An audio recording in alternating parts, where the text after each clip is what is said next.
નમસ્કાર દર્શક મિત્રો, હું આપણી સાથે તેજસ પરમાર ભુજથી.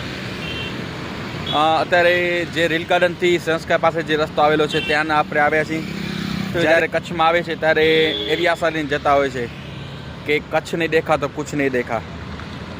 પણ એવું લાગે છે કે ભુજમાં ગટર નહીં દેખા તો કુછ નહીં દેખા. આ સ્થિતિ તમે જોઈ લો કેવી છે.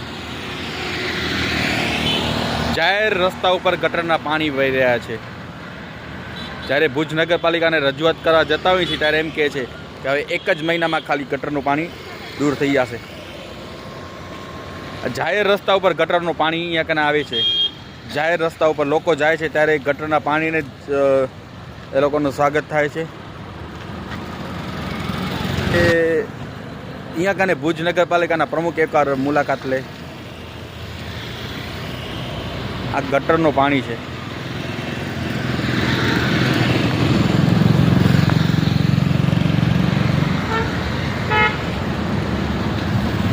મને તો એવું લાગે છે કે આ ભુજ નગરપાલિકાનું કામ જ નથી બંધ કરાવવાનું. ખાલી એસીવાળી ગાડીમાં ફરી અને વાયદા જ ખાલી કરવામાં આવે છે.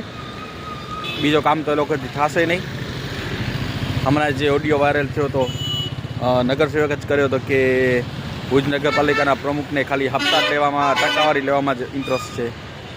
શું સત્ય હકીકત હોઈ શકે છે?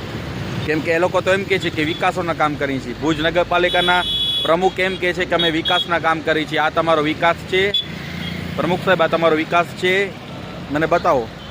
આ ગટરનું પાણી છે, આને વિકાસ ના કહેવાય પ્રમુખ સાહેબ. જ્યારે અમે મુલાકાત લીધી હતી હમણાં, ત્યારે લાસ્ટ ઇન્ટરવ્યૂમાં એમ કીધું હતું કે એક મહિનામાં જ ગટરની સમસ્યા સોલ્વ થઈ જશે.